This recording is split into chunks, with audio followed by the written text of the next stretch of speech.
Om Swastiastu. Assalamualaikum warahmatullahi wabarakatuh.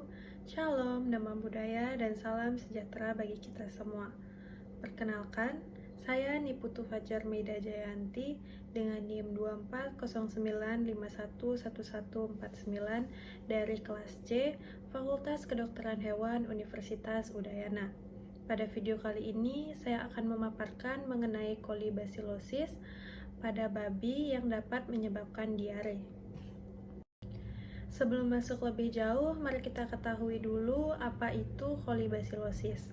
Nah, kolibasilosis adalah penyakit yang disebabkan oleh bakteri Escherichia coli atau E. coli, yang merupakan organisme yang umumnya ditemukan dalam sistem pencernaan.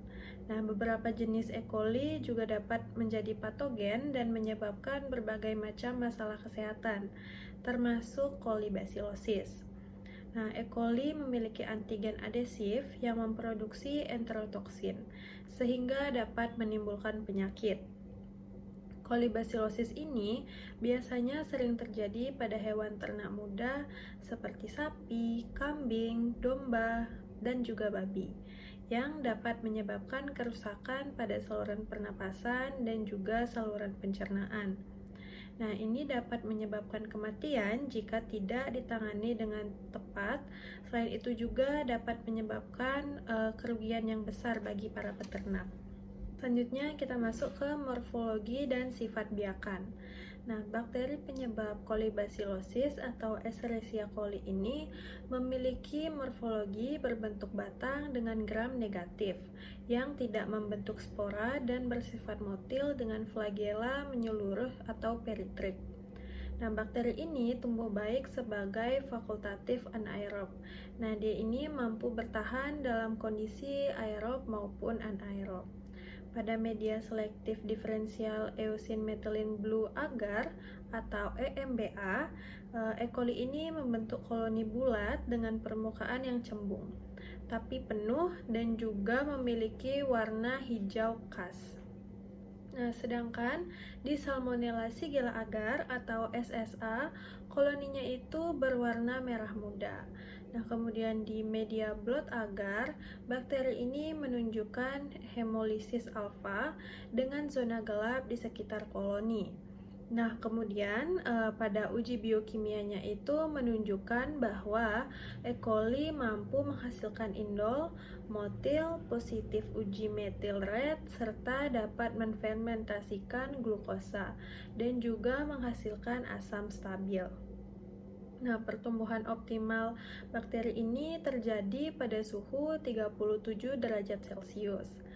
Nah, dari sifat dan morfologi ini dapat digunakan dalam identifikasi dan diagnosa kolibasilosis dari sampel organ seperti paru-paru dan usus hewan yang terinfeksi. Selanjutnya kita masuk ke case-based learning atau studi kasusnya. Nah, di sini saya mengambil kasus kolibasilosis pada ternak babi di Desa Bumata, Kecamatan Taibenu. Nah, kasusnya itu pada anak babi yang baru berusia 2 minggu. Nah, itu mengalami mencret putih selama 3 hari. Nah, sehingga ini menyebabkan anak babi tersebut tampak lemas, sempoyongan, dan juga pucat. Nah, ini menyebabkan penurunan berat badan dan juga dapat menghambat pertumbuhan. Jika tidak segera ditangani, juga akan menyebabkan kematian. Selanjutnya, kita masuk ke gejala klinisnya. Nah, gejala klinis pada sapi atau hewan herbivora lain itu meliputi demam, anoreksia, dehidrasi, anemia, dan juga diare. Nah, yang pertama, dehidrasi itu umumnya disebabkan karena kekurangan cairan tubuh atau elektrolit yang disebabkan oleh diare, dan bentuk diarenya itu profus atau encer melimpah. Kemudian anemia itu umumnya disebabkan ditandai dengan adanya warna kusam pada mukosa mulut dan juga mata. Nah, gejala klinis kolibasilosis pada babi itu dikenal dengan 3 bentuk, yaitu neonatal diare, weaning diare, dan onema diare. Nah, kita bahas yang pertama yaitu neonatal diare. Nah, ini tuh terjadi pada babi yang baru lahir atau masih muda, atau juga babi yang belum disapih dengan induknya. Nah, dengan karakteristik diarenya itu berwarna putih dan juga terdapat lendir ataupun darah. Nah, yang kedua yaitu winning diare, itu terjadi pada babi yang menjelang atau saat disapih. Nah, dengan ciri khas diare yang encer dan juga melimpah.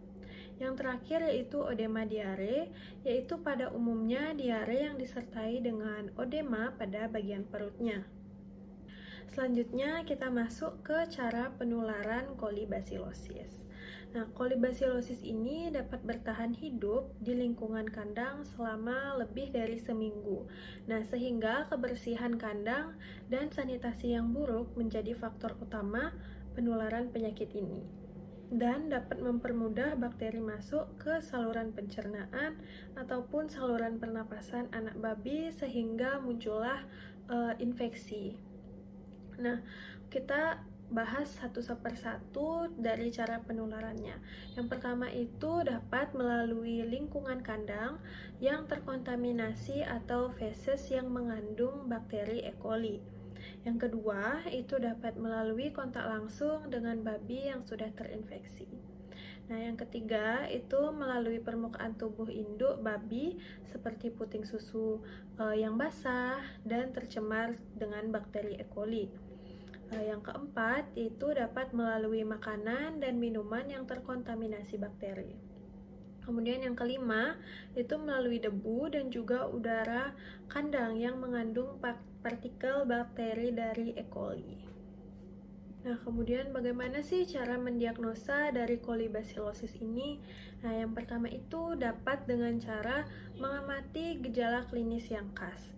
Nah, seperti dengan melihat gejala klinis diare seperti anoreksia, demam, ataupun anemia.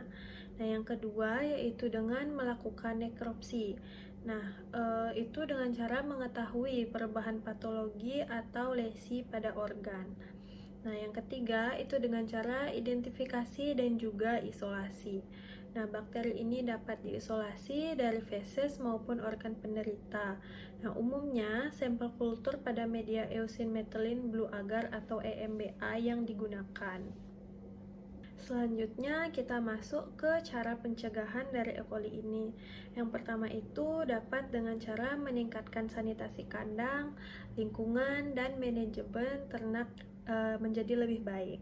Yang kedua itu dengan cara meminimalisir faktor-faktor pemicu penyakit dengan melakukan disinfektan atau fumigasi kandang dan juga alat-alat kandang dan juga dengan melakukan biosecurity. Nah, yang ketiga itu dapat dengan isolasi penderita serta dilakukan tindakan terapi dengan antibiotika atau vitamin dan juga elektrolit. Selanjutnya kita masuk ke kesimpulannya. Nah, kolibasilosis itu adalah penyakit yang disebabkan oleh bakteri Escherichia coli yang merupakan organisme yang umum ditemukan dalam sistem pencernaan dan dapat menyebabkan kerusakan pada saluran pernapasan dan saluran pencernaan, serta dapat menyebabkan kematian jika tidak ditangani dengan tepat. Nah, gejala klinisnya itu seperti anoreksia, demam, dehidrasi, dan juga diare.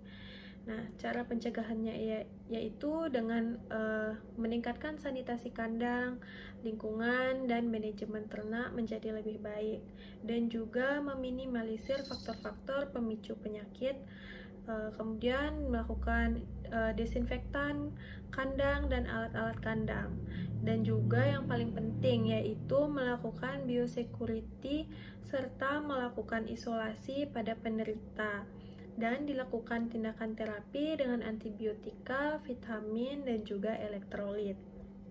Baik, sekian pemaparan dari saya mengenai kolibasilosis yang disebabkan oleh bakteri E. coli atau Escherichia coli. Saya tutup dengan Parama Santi, Om Santi Santi Santi Om. Wassalamualaikum warahmatullahi wabarakatuh. Shalom, nama budaya, dan salam sejahtera bagi kita semua. Mohon maaf apabila ada kesalahan kata yang disengaja maupun tidak disengaja. Terima kasih.